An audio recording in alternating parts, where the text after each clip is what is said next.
Hello and welcome to the Alexandra Wenman Show. It's my absolute pleasure once again to introduce the lovely Pam Gregory to the show. And welcome, Pam. And we're diving in to 2025 as we speak.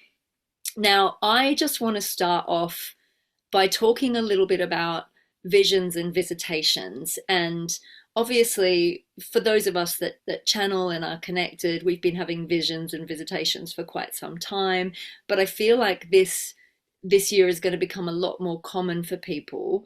And I had a really powerful one the other day, and I want to talk to you about this just to get your take on it from an astrological perspective. So, I work a lot, obviously, with the archangels. I've been having a lot of visitations from beings that are not even from other planets, not even galactic beings. I call them the interdimensional Elohim. And to me, these are beings that they live in other dimensions, and these are the dimensions of places like I have one called Siriana, who is a wish Elohim, and she lives in the dimension created by the trailing tails of the shooting stars. And there are other ones that live like in the energy created in the patterns of the petals of the rose and things like this. Now, this is obviously pretty out there in terms of what most people are used to. Like most people are used to spirit guides and angels and, even just touching on galactic beings. But is there any astrology that is coming through at the moment that kind of taps into this sort of uncharted territory in terms of these kind of almost new species being made available to us on the energetics? Yeah, so much to say about that, Alexandra. How wonderful for you. Yeah, that's really Beautiful. special. Yeah, I've been talking a lot in my videos about people becoming much more psychically sensitive, first of all the clairs becoming activated, claircognizance, clairvoyance, clairaudience, etc. So, and that's happening for each person at different times and different levels, but in general, our psychic sensitivity is really opening up.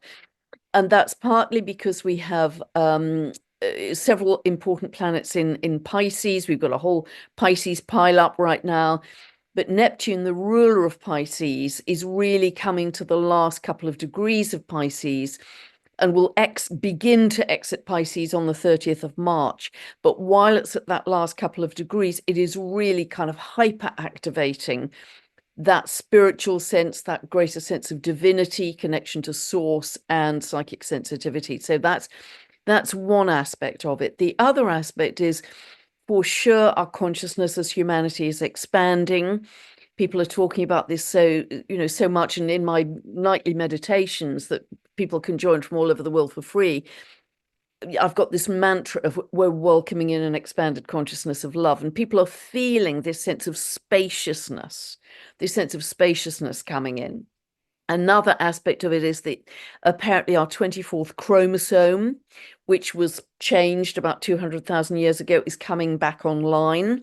Greg Braden's been talking about this, Cryan's been talking about this, and this is the chromosome that links us to our multidimensionality.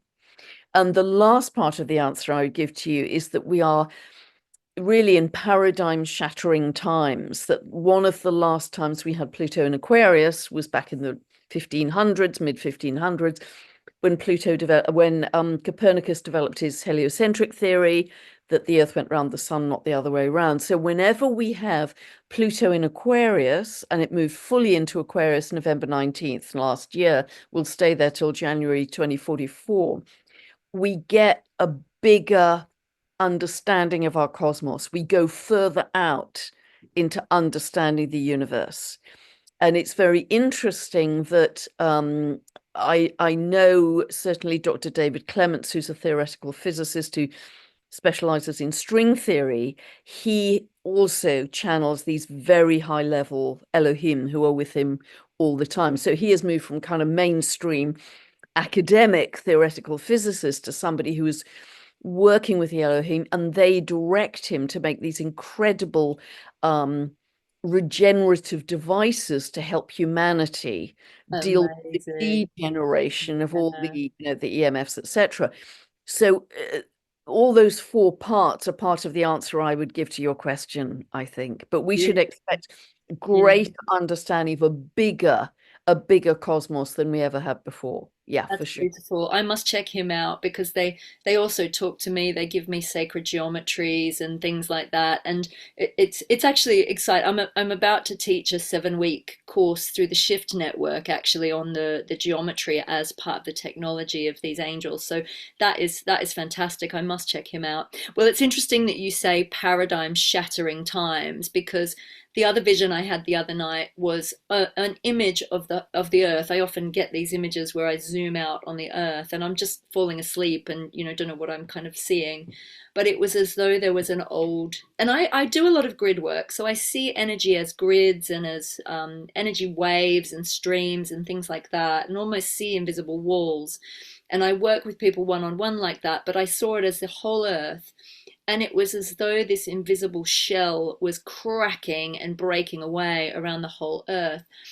And then Archangel Michael came in, and it was one of those very visceral experiences. Sometimes I just hear the angels, and other times they kind of feel like I mean, they're part of our own consciousness anyway, I believe, but it felt like he was standing in my energy field, and this power and this energy and the indigo light was coming through, and I got this very clear message of there is about to be a I hope metaphorical, a bombshell dropped on your news very soon, and some very, very potent and unavoidable truths coming to light, which are going to shock people to the point where it's going to take people's blinkers off. Those that have been in cognitive dissonance and not wanting to see are not going to be able to avoid seeing some really earth shattering truths.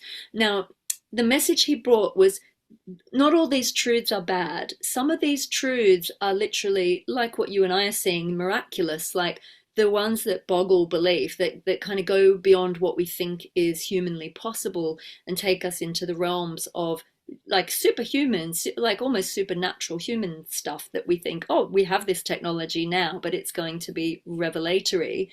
The other message that he brought really clearly was absolutely have no fear. Mm.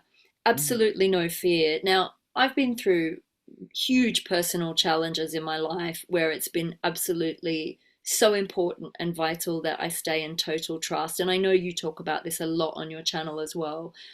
And I just want to impart that message because it's like whatever is going on this planet right now, no matter what it looks like, is we have to hold this trust that we're heading into positive new territory, not going back into the old. And we're about to see some things that I don't even think the likes of, you and I and those of us that can do some level of prophecy, there's stuff that's going to come to light that we're not even going to expect here. And it might even, leave us reeling a little bit. So now, you talked about, I'm sure I saw something about the astrology of, forgive me if I get it wrong. What is, no, I'm going to have to get you something about the creator degree passed by my vision. Is this what this is like Oh, pointing so many answers to, yeah, to? Okay. so many things. Firstly, the grid cracking. That's so interesting because meditators often come back to me after they've done their free 15-minute meditation. And I've had quite a lot of them saying exactly that. They have this vision of this kind of, yeah, this shell cracking around the earth. And when I had a conversation with Hope Fitzgerald, this was at last, it was Lions Gate, if I remember correctly. She was with a group up at Mount Shasta. She'd been directed by Merlin and Lord Yeshua to pierce the film. And this kind of Excalibur sword appeared before her at Mount Shasta, and she pierced the film. And Merlin, Lord Yeshua, said that she had exceeded all expectations. This had never been done before, and that tear would continue to open. Mm, So it's like the old shell, the old matrix, you might want to call it, is just falling away. And so we're going to see that with the old world structures of governments, corporations, institutions that have held power over us. But yeah, I've been talking for the last year or so very much about truths coming to light. It's partly Pluto in Aquarius. It's partly that Pluto is now in a trine to Uranus, which rules Aquarius. Uranus is the planet of awakening and truth, and Aquarius is also that. So Pluto intensifies the truths coming to light, and they are going to be absolutely shattering, even for you and I and people who think we've got some knowledge. I think pretty much everything we have ever thought was true, everything we've ever been told, is probably not true. It's probably not true. All of my study and honors degrees, and that, I think, is all going to hit a wall. I think my Yeah. astrology could hit a wall. I Everything think so. I've I think understood about. even yeah, even who we think we are, right? Even I did this meditation last night that I've just put it up on my YouTube if anyone is interested in seeing that one, which was we were guided to really step into like the truest of the true version of us. I feel like Dr. Zeus when I say like the youiest you could be, right? And you could feel this. I mean, it was tangible. It was really visceral. It was like all the cloaks, and we're in the year of the snake in the Chinese, and I am a snake, so I'm really feeling it. And really felt like from 2013 when we had the last snake, we've done a full Ouroboros. Like we've really done the down into the underworld and come full circle. And I think you've said it, the wind at our back, that feeling of the wind at our backs. I'm really feeling that now. It's like this full circle turn, and we're being lifted, and we have to trust it because the temptation is to go back into the old, oh, it's, we've been waiting for, when's it going to get good again, this feels like rubbish, like what's going on, and now it's like really really lifting. But that feeling of letting the old skins fall away, letting the old masks fall away. And a lot of people are feeling very disorientated in this. And like I know last year and a couple of years ago, I really lost my direction, and I was like, am I meant to even do this work anymore? Should I just chuck it all in? And so it feels very natural for us to be questioning everything as we shift into this. Um, yeah, is there my question is there astrology coming up that you've never seen before? Is there something new coming in here?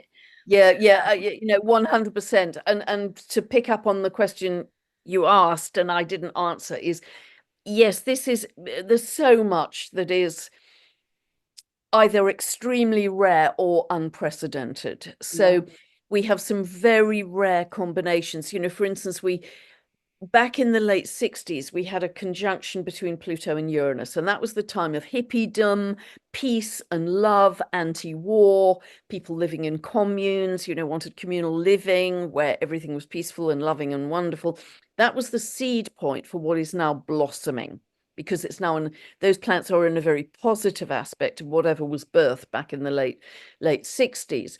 So we have that, but I mean, there's so many. I could talk for days actually about this, but anyway, I'll try and be concise. But you mentioned the creator degree. The creator, it's what I call it actually, which is 0 degrees of Aries. It's the most important degree in the whole zodiac because it's the very first degree. And in fact, there are 4 degrees that are on what is called the world axis. 0 of Aries, 0 of Cancer, 0 of Libra, 0 of Capricorn. And if anybody in their birth chart has a planet within 2 degrees of that archetype for you is thrown onto the public stage in some way, has public potential. I have my Mercury at 1 degree of Aries on the world axis. So Mercury is how you communicate. So I speak, I write publicly. That's really super clear, and it's what I have to do because that's what's in my birth chart. But 0 varies of those 4 points is the most important because it's the very first degree. Wow. So Neptune has a 165-year orbit.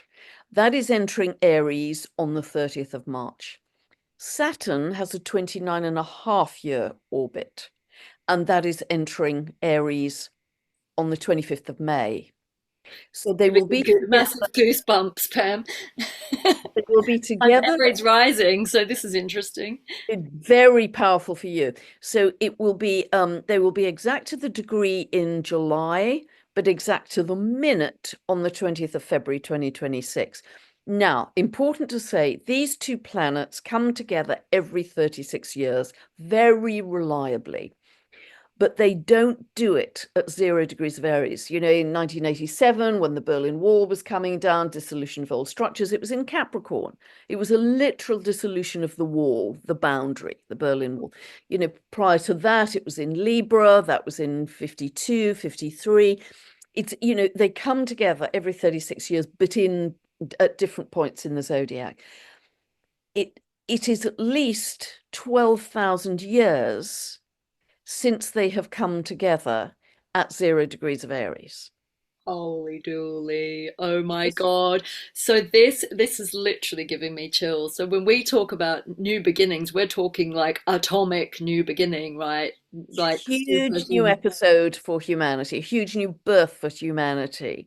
And also that 0 of Aries is exactly at the midpoint of this very positive trine between Pluto and Uranus. So that configuration, I believe, has never ever happened before. holy cow. Like never before. This is so incredible. So when does this, so it's 16:16 on my clock as you said that. So talk about reset. I love the signs. So when exactly does this happen then? Well, it's already happening now, but it's not exact. With astrology, there are various things that give more power, more potency to the astrology. One thing is rarity, and we have a great deal of rarity in all that I've described. And the second is the exactitude of the geometry. The third thing is if they are at particular very powerful degrees, like 0 degrees of Aries, it doesn't get any more powerful than that. So we have all of those three things happening right now. We've got the rarity of this combination, we've got the exact geometry coming in, and we've got the 0 degrees of Aries really shouting that this is a new episode for humanity. So these are already operational. They're already what's called within orb. They become exact really from August, particularly August through to October this year. Wow. Very powerful, but really they continue all the way through until early 2027. Wowzers. This is exciting. Very exciting. The Saturn part of that moves on a little more quickly because that's got a 29.5 year cycle. But Uranus has an 84-year cycle, Pluto 248-year cycle, Neptune 165. So they hang around at those same degrees, certainly very strong through late the autumn, Northern Hemisphere through this year and through next year. Super strong. So we are in such powerful times of transition, transformation, and metamorphosis, I want to say, as humanity. I love it. Now, my guides are shouting at me, March, March, March, March, March. So can we give a picture? Can we give a picture in your perspective of what's happening in March? Because it's nearly upon us.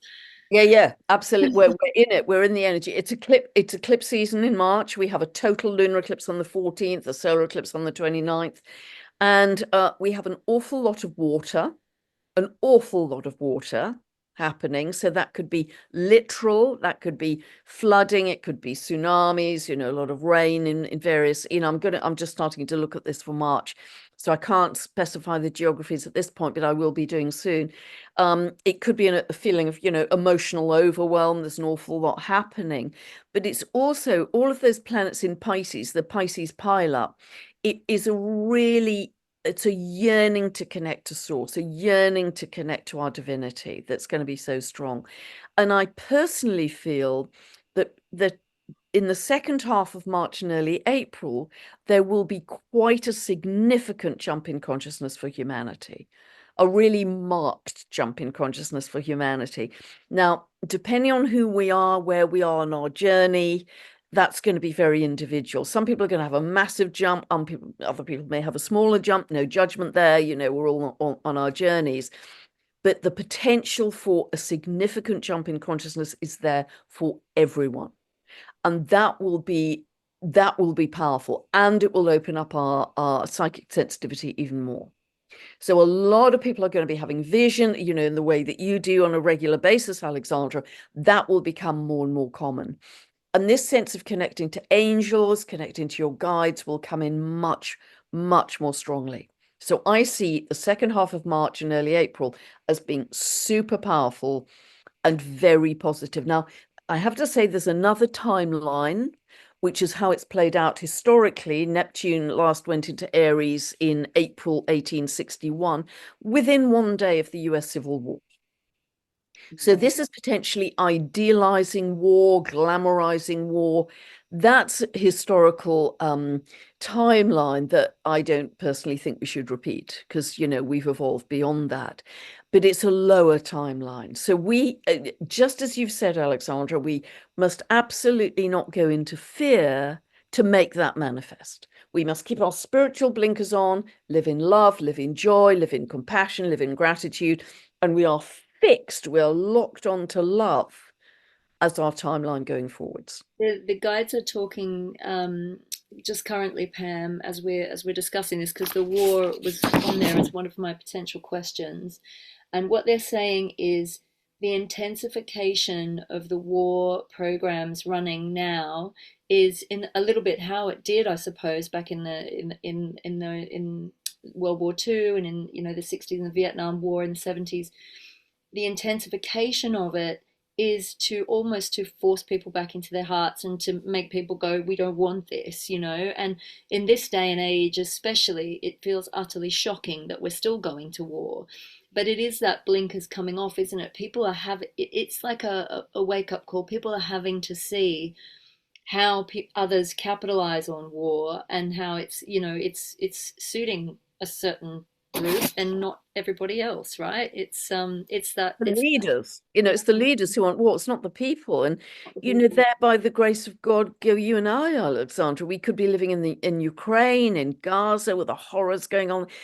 So that absolutely opens our hearts and brings up the compassion. And to think in the 21st century we're still killing each other, I mean, it's just unimaginable. And so I think, I see a lot of strong protest in Europe, but also in the US, with people literally on the streets saying, we're not doing this. Done. We're absolutely done. Mm. Um, we're not having it, and that will bring people together with a unification of humanity that we haven't had to such a degree for a very, very long time, possibly ever. So that's the purpose of that lower timeline, I think. Yeah, it's interesting your guides are saying that. I've just been listening to somebody else saying that, actually. So it's interesting because it does fit the lowest possible expression of the astrology. Yeah, and there's the push Expression. pull, isn't there? It's like the two extremes, the yin and the yang playing out.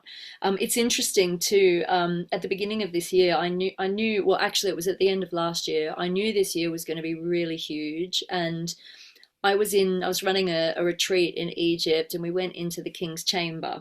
And every other time I've been into the King's Chamber, you're not actually legally allowed, but there have been times where the universe has enabled me to lie down inside the red granite sarcophagus, and I've received many incredible visions and messages. This time we went in and we were taking a very small kind of boutique group, and so normally with a small group and we had private time in the King's Chamber, we would normally be allowed. But this time around, the guard on duty, just wouldn't allow it at all. And then he said, "Oh, you can sit behind and you can meditate," which they're not allowed to let us do, really. So we sat down behind the sarcophagus, and I closed my eyes and I said, "Guys, what's going on here? What does this mean? What's the symbolism of this? Because usually we're granted access." And they went, "You are not going back in there. The initiation is done. You're not going back into the underworld. You must look to the light now." And I really felt that it wasn't just for me, it was for humanity. Now, what's really interesting is that while we were holding space inside the King's Chamber, Trump was elected president at that exact moment, was when it was announced to the world. So we came out, and whatever people believe politically, right? I sit back and I hold neutral and I just observe, but I really feel that we're not seeing the whole picture of what's going on here. And you're now seeing the cleanup and the new government in America going through all the corruption, and it's all starting to come to light, and all the medical corruption and all of that. So I had this overwhelming feeling of excitement about this year and beyond, and just it's going to happen quickly, and it's starting to happen really, really fast. And it is a bit like hold on to your hats, isn't it? It's like, I if you're feeling anxiety, it's like it might just be excitement, because there's stuff here that we don't know, but that my guides have always said this, when you come through the hardest bits of this, it's going to be better than you ever imagined, or better than you will ever expect. You will pinch yourself. Yeah. And, yes, there so many of us have had to let go of who we thought we were, or desires we thought we wanted, and the humanness. Like, I've had to let go of a lot of the human stuff, and I'm sure many of the people watching here have had to let go of things that they thought were on their kind of career pathway or whatever. But in order to be who we are, we've had to do that. And I think the other thing I'm noticing is that when you talk about the astrology, I'm like, this stuff was happening to me like years before you've said the astrology's clicked in. So I'm sure that on a consciousness level, people have been feeling the ructions of this for a long time, right? Yeah. Yeah, absolutely. And when you talk about speed, I think that was one of the very first words I used to describe 2025. It's going to be fast, it's going to be dynamic, it's going to be event pattern, it's going to be zigzag and hairpin bends, and it's going to be kind of crazy. And I was talking to someone the other day and said, excitement is just the other side of the coin to anxiety. It's the same kind of vibe. You can either be kind of jazzed up because you're anxious, or just flip it into excitement and whitewater rafting. And this is going to be amazing because, uh, talking to the cosmologist, Dr. Jude Currivan, the biggest opportunity we have for a jump, a leap in consciousness and state of being is when everything's breaking down. Yeah. Because the energy is loosened up, it's chaotic, it's turbulent, but the energy is loosened up, with which we can create something so much better. We have a blank slate. We've got the canvas is more blank about our future than it has ever been before, Mm. because we're making these jumps in consciousness. In the past, it would have been same old. We go to school, we go to college, we fall in love, we marry, we have kids, we get a job, all very predictable, and, not much sway to either side from that kind of timeline. Now it's going to be up for grabs in terms of our authenticity, our unique essence. You don't have to have a job for life. Absolutely. You don't even have to have a job. What are we going to do with that time that a lot of AI and robotics are going to release from mundane jobs? We are going to be much freer in how we spend our time. And I see New Earth, as it comes in, as much more a state of being than a state of doing. I Mm. mean, as you say, it's going to be unimaginable what we're going to move to with heightened senses, heightened psychic sensitivity, with a sense of oneness and connection to all living beings. It's going to be like just living in a world of, translucence and sparkles and love and compassion that might sound absolutely pie in the sky and Mary Poppins to anybody watching this, but I actually think that's we're headed towards the light body. We're Mm. moving away from density and heading towards the light body. Yeah. Yeah, for sure. The guides and angels, they're just saying, and this came through in my soften circle last night as well. It's like the invitation is to let yourself say yes to adventures of mind and innovation in your own life. And as you do that, so the examples that they're giving is things like, is there something that you are curious about learning but never thought you would be able to learn it or do it? So it could be, if you're a creative and there's a type of science that you'd love to delve into, this is the opportunity for you to kind of go, well, maybe I will go and do a little course in a scientific thing. Or if you're mathematical but you want to do something creative, now's the time to do that. If perhaps you've never fancied yourself a dancer, you go and learn how to dance. Like, stretch your own consciousness, and then that ripples out to the collective, and then it builds these kind of bridges of understanding between the left and right brain, and between those of us that see each other as different. We can start to understand the opposite to who and what we are, and that brings in that excitement again, doesn't it? It's like, oh, can I do it? and then it's like the excitement of learning something new, but it also busts through those old walls of self-doubt and self-limitation and self-sabotage. And I love that, because we often think of innovation as being something so much bigger than us, like, oh, the scientists over there are going to create spaceships and we won't need airplanes anymore, or, it's a whole other thing that we won't be part of. But actually what the guides are saying is the innovation is within you. How Yeah. can you innovate yourself or create more innovation in your own life? If there was a something that you could actually create that would make your life better, imagine it into being, and then we're helping that to drive that future forward even more. Absolutely, 100%. And the limits are going to come off in a way that we can barely understand, because we've lived such a limited life. It's been so constrained, we've been so programmed. The limits are coming off. And so when also, Alexandra, when you talk about science, I think all of our understanding of science is going to be debunked. And it's going to be much more about energy and frequency. And this is Pluto and Aquarius, we are really, really going to understand everything is energy and frequency. And Dr. David Clements talks about what he is working on is a science of living consciousness, Mhm. a science of living consciousness, that he's developing these regenerative frequencies that actually help to aid longevity and great health and protect us from the synthetic man-made frequencies, which have been so degenerative and so damaging. And so this whole science of living consciousness, that everything being a wave of consciousness with which we are interacting, takes us to a very different realm, that you're interacting. I mean, many people can do this already with trees and plants and birds and animals of all kinds, but we are going to be able to interact with everything. A rock has consciousness. I mean, people who work with crystals know this, but the rest of us don't. That it's kind of pantheism in a way, that there's a sacredness, a divinity in every single thing on this earth and in our cosmos.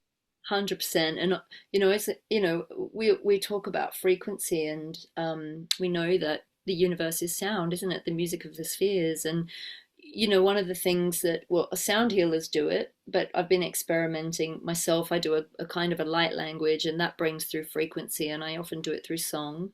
But what I find is when you are able to kind of sing over your body, it helps to neutralize a lot of the EMFs, and you can feel it working on yourself. And what's beautiful, you and I have had many conversations about water, and the incredible consciousness of water. But if you put yourself in a salt bath and you tone through your body and you use the frequency through your body, you just let whatever comes out of your mouth, like, it can sound like gobbledygook and nonsense. But it was Dr. Raymond Moody that said that nonsense, the language of nonsense, does take us into other dimensions. And this is why dying people often talk nonsense. But it stretches consciousness. And the most stunning sounds can come through, when you're in the bath and you're just streaming that divine consciousness. It's unconditional love. And that's something that everyone can do, that you don't need fancy technology to do. A salt bath or an Epsom salt bath, and sing, and it helps to really realign your whole system. It's really powerful. Can you explain a little bit more about this Pisces pile up? Like, what planets are in there? What does that actually mean? Okay. Well, at the moment, because we've got a new moon coming up in Pisces, and I'm trying to remember all the planets. For sure, we've got Neptune, because that stays in a sign for about 13, 14 years. It's going to stay there till the 30th of March. We also have Saturn, which stays in Pisces until May 25.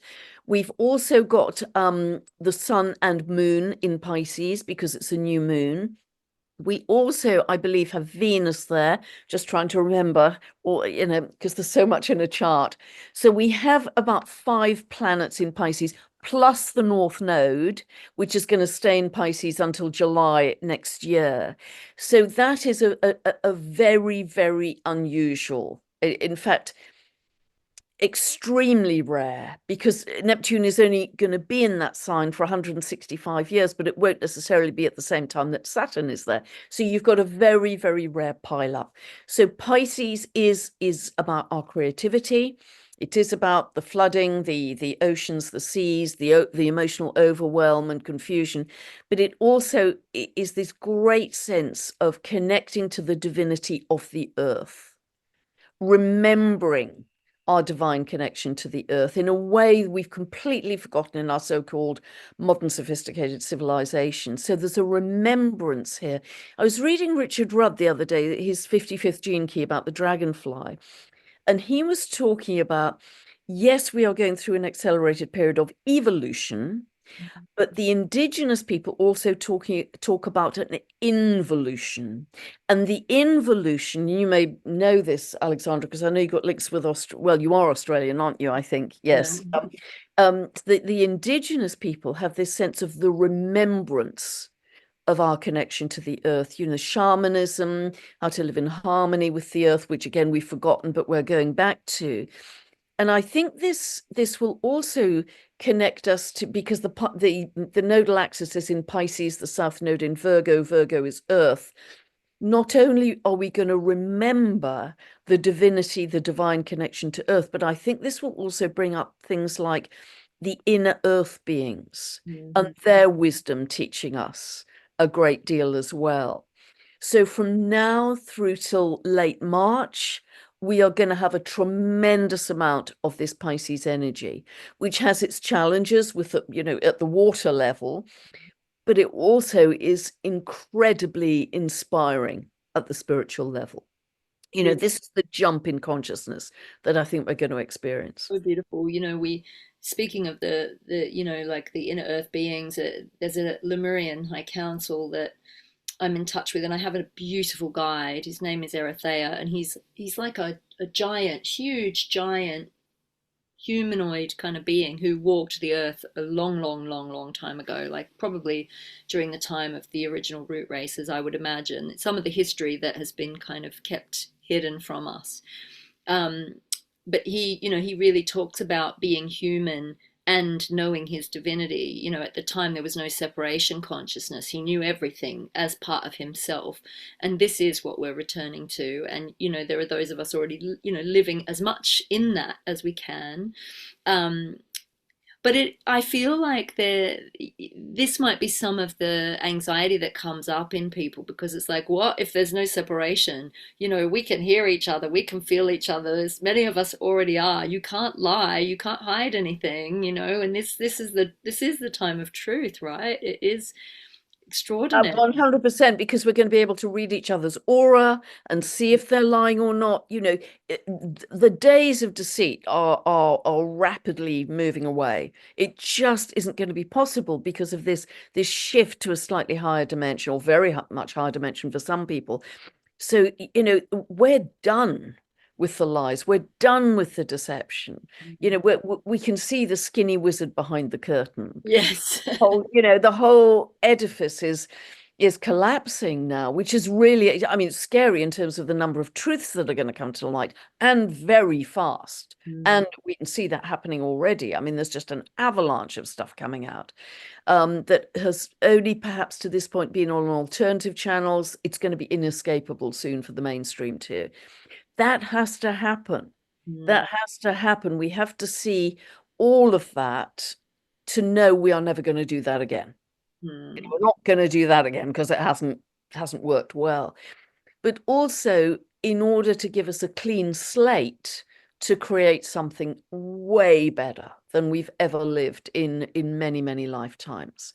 And that's what's exciting. So the truth is necessary to see, because we can't make that transition unless we've seen that, because we will still be carrying elements of the old life with us unless we absolutely see how it has not been truth and we drop the baggage. We put down the ball and chain, so we're not dragging the past into our future and contaminating the future.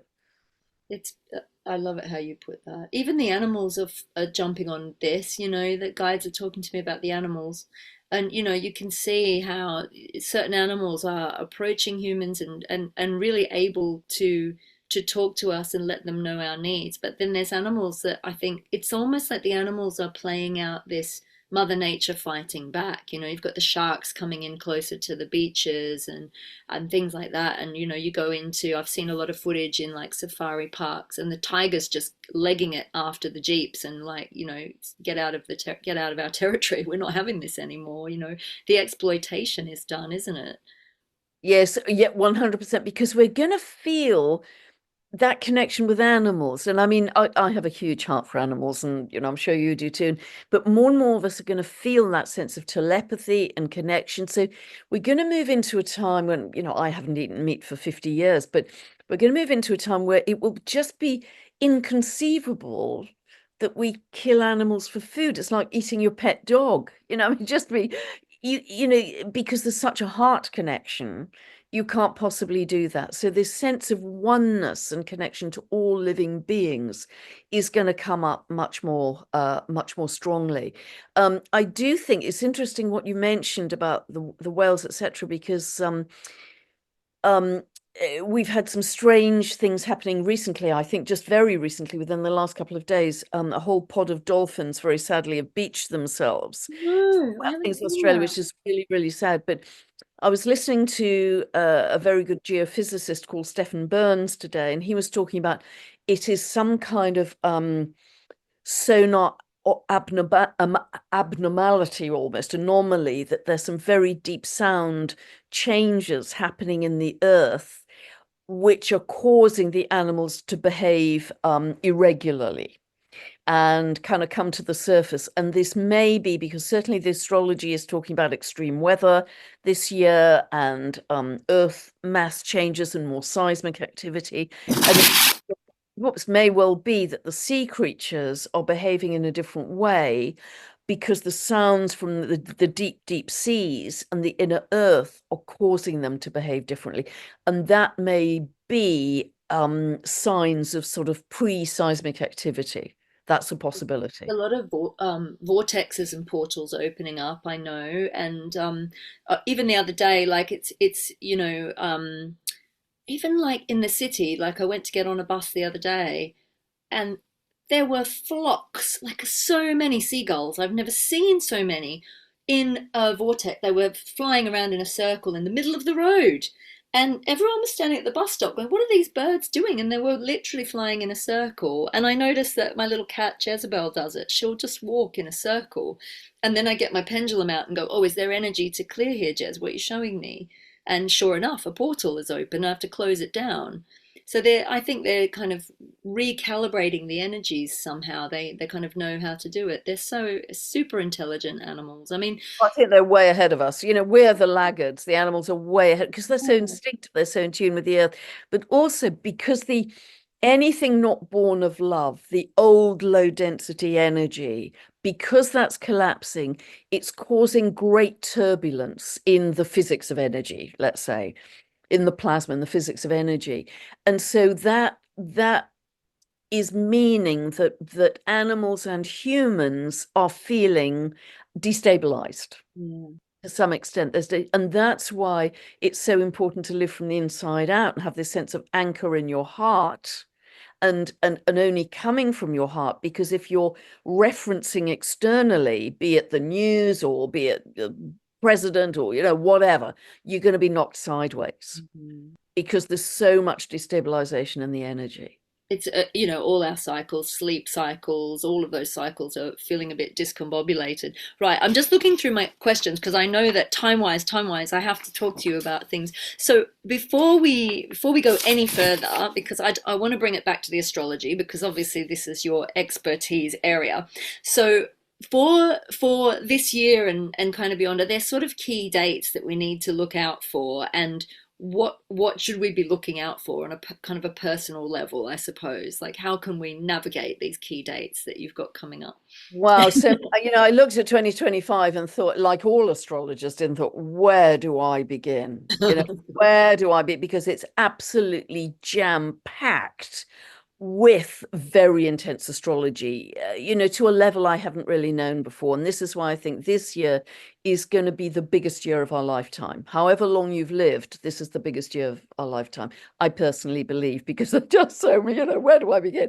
So, late March, early April. That's, we have the eclipses in on 14th and the 29th of March, and they mark permanent endings and beginnings. So I'll be talking about those in my updates in terms of whether they're falling. They're essentially at 23 of Virgo and then 9 of Aries for the solar eclipse. Those are a big deal, but also, as I said, late March, early April, I think will give us a significant shift in consciousness, which for some people may be quite subtle, for other people very, very noticeable in terms of connection to guides, angels, etc. Then we have another significant peak mid-year, I'd say around July.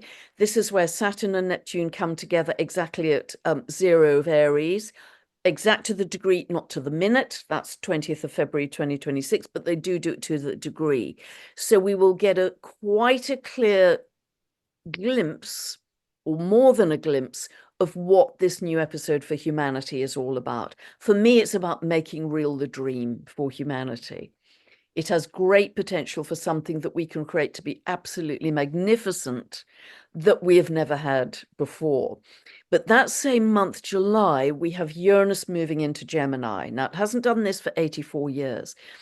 And this will be quite remarkable, I think, because we will get a much greater understanding that will last for 7 to 8 years, that transit, 7 to 8 years. But we will get a much greater understanding of our neural networks and how they operate. It will expand our sense of multidimensionality. It will increase our contacts with our galactic family. And those contacts with the galactic beings, for more of us, will open up our neural network too. And this will be an amazing, exciting, and beautiful experience. There will be an acceleration in AI. It will be the beginning of a whole period of massive innovation in aviation. And we're starting to see this with different forms of, somebody wrote to me the other day because a relative is involved in developing something called hybrid air vehicles, which can take off with helium in parts, so they can go faster speeds, faster liftoff, etc. Initially I think it's This just is why I know that I don't drive, Pam, because I'm waiting for the right vehicle and I need a flying car. It's just got to happen. I mean, it's not meant to be stuck on the road. in Coventry in northern England, northeastern England, an airport for flying cars is being built. That's what I need. I need a flying car. This is just And a. Nassim Harriman is working on anti-gravity transport and said that's perfectly achievable in the next few years. Amazing. So that's happening. But also, I think it won't just be in anti-gravity transport. I think ultimately we will just focus on a place, be it on Earth or in space or on another planet, and we will instantly go there. We'll Yeah, just be able to transport teleportation. ourselves. Yeah, Yeah. teleportation. I know I that water is going to be involved in this, the science of water. And I think I spoke to you about the Arcturian channeling I did a couple of years ago, and they were like, if you can unlock, if you can really, as a humanity, unlock the science of the consciousness of water, you will be able to create whatever you want in an instant, material, because it's like the waters of the womb, isn't it? It's the primordial waters that Yeah. somehow, maybe it's like the mists of the water, the molecular structure of the water is able to materialize and dematerialize things. I think this is already happening anyway. I think we're just not being made privy to it.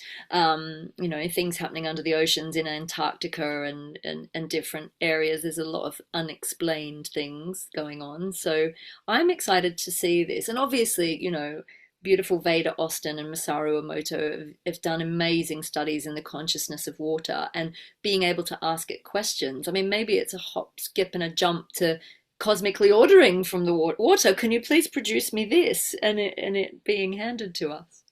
Yeah, and the evolutionary impulse seems to be the water.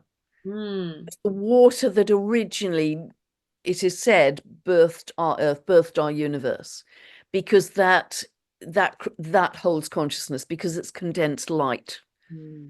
Michelle's gone. So I think, Veda's work is just, I can't keep up with her. I mean, it's just Yeah, absolutely. she's out of this world. I'd love to talk to her actually. I must try and get her on the show. She's it's phenomenal what she's cracked with her research. And she's made an art form really. It's beautiful, isn't it? She really, because she was originally an artist, so she's very much got an artist's eye, but she's also very objective and scientific. And I love her work. She's a good friend of mine now, but I know she is just going just in quantum leaps with her work. And I think she's doing some work in the Egyptian pyramids coming up this year with water, and heaven knows what that's going to show us. So water Um, is leading us. Water is leading the evolutionary impulse, and I thought it was beautiful talking to Richard Rudd when he was talking about, the metamorphosis of the water nymph, which is this kind of grey predator that lives underwater, into the dragonfly, and the dragonfly is able to fly because the water nymph pumps the water from its old body into the wings in order to expand the wings of the dragonfly to enable the dragonfly to fly. And she's then a creature of the air and never again goes back to the water. So it's the water which creates her airborne facility, as it were. It always comes back to the water. So there's so much in water that we are yet to discover. Yeah. Now, speaking of water, the guides are talking to me about the moon. Now, the moon is a tricky subject in recent years because some people believe that the moon was dragged here from somewhere else, and there's a lot of other things going on with the moon. Um, I don't know what question they're trying to formulate, but it feels like something like, what would astrology look like without the moon in the mix? Would we have a very different picture for this planet? Yeah, absolutely. I mean, I can only speak as an astrologer. I know all kinds of rumors, is the moon green or purple or flat or Or satellite metal? or I mean, who knows? But if I'm just speaking purely as an astrologer, the moon is the single thing that gives me more information about that individual than any other aspect of the chart. Wow, okay. Tells me information about their childhood, their mother, their relationship with their mother, their instinctive response to life, what makes them feel deeply satisfied, almost at a soul level. It gives me information also about their past life. It gives me information even about the dietary habits. It just gives me so much information. It gives me a lot of information about their emotional state, and what they need on a day-to-day basis to feel comfortable and happy and fulfilled on a day-to-day basis.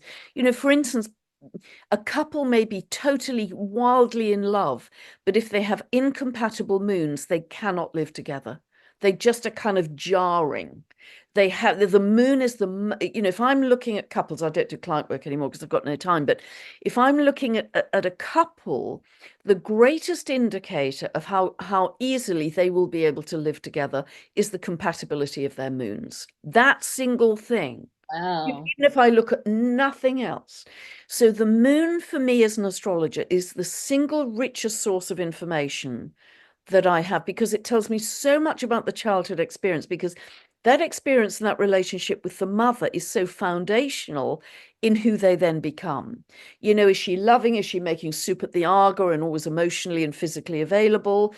Is she cold and detached, or was a particular cut off at the age of 4 when a sibling was born who wasn't very well, and all the mother's attention was diverted to that sibling, and there was a real feeling of emotional cut off at the age of 4?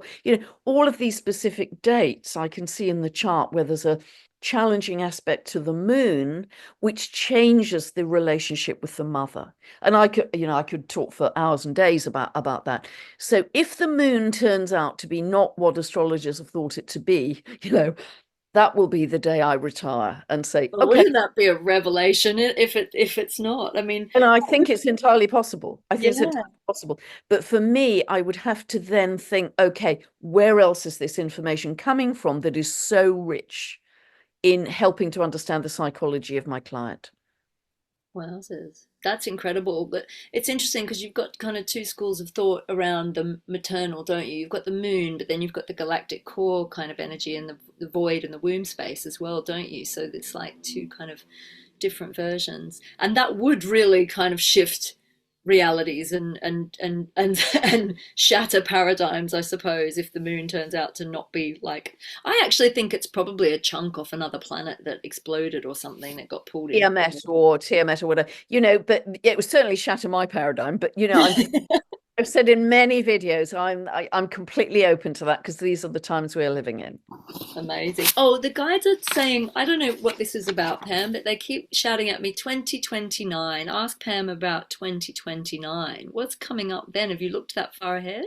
I haven't looked that far ahead because there's so many crocodiles to get through before that. I mean, what I can say is many spiritual leaders and speakers and guides were talking about 2032 being the beginning of the golden age. Diana talks about 2032, I think. Yeah. She does. And however, somebody wrote to me recently and said he studied hundreds of people like us and spiritual leaders and blah blah blah, and over half of them now are saying that 2032 marker has come way back closer to us in time, that many of those people are now talking about 2026 or 2027 even. I And think you're right. I think we've sped it up because so yeah, many people are in their hearts now, and I'm seeing timeline shifts all the time. I've seen it in myself, I've seen it in my clients, and some of the work I do is shifting them up to higher timelines. Getting them onto their highest trajectory and walking them into the future. Like we did this beautiful process where we walked them into the most probable future, where they've overcome all the obstacles already to kind of, and it didn't need to be that they knew what they wanted because that could change. It was just if you are in total alignment with your divinity and who you truly are, what is your most highest probable future? What does it feel like? And then they brought gifts back into this timeline, like codes and almost like gifts and talents that would be awakened into the DNA by bringing that light and that energy as I guess, like a living plasma essence of their future self back into the now reality. And yeah. it's beautiful. It was all guided. Like it was, I never could make this stuff up. I just sit and ask, what do we need to do tonight? And then I get shown. And I wish I could kind of, preempt it more, but it's, I need to spend more time just sitting and listening to them because they bring these beautiful processes that are so alchemizing. And Certainly, just to say, we have absolutely accelerated because yeah, Diana and Tim Wilde, who she works with a lot, who I know personally, they live in the area, they have both said we are ahead of schedule definitely. I because agree. humanity's been able to accelerate its consciousness. That's amazing. So, if you had one major, I guess, prophecy based on all the astrology for this year, what do you think your biggest kind of message is for everybody? I think it is a massive year of transition, and welcome the changes with open arms, because with an open heart, actually, because if you are in resistance, you will stop the flow. You'll sort of block the love that's coming towards us. I think there's going to be a tsunami of loving, expansive energy coming towards us, and just drink in every bit of that you can, because that's what will help you to make the leap. I love Don't it. resist. Pam, it's always so beautiful to talk to you. I could go on talking to you for days and days, but I know that we're on limited time today. But it's gone really quick, as it always does when we speak. And I love that we're both wearing my favorite color, the beautiful pink. So there's the message of love. Is there anything else that you would like to mention to our viewers, or anything that you have coming up that you'd like them to know about, or I think really just keep looking at my YouTube channel, because that's where I'm putting, I've stopped doing a lot of the writing now because I want to use my time to have the greatest impact to the greatest number of people, because things are happening so quickly. It's the best way I can help people. So just look at the YouTube channel. In the recent couple of months, I've put out a lot of very different information, and equally going forwards, I'm going to be talking to some very different people, different perspectives, some scientific, some spiritual. So yeah, just keep watching those, and there's a lot.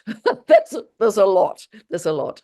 We have to keep up with you. You're posting quite regularly now, aren't you? It's brilliant. So I need to go and catch up with some of your other videos because I'm a bit behind schedule, but hopefully we've covered most of it today. But thank you so much, lovely lady. It is always an honor. I love our conversations. I find that they just flow really beautifully, and you know, so grateful to you for the work that you're doing, and to our viewers, bless you all. Hope you enjoyed the show and hope to see you soon.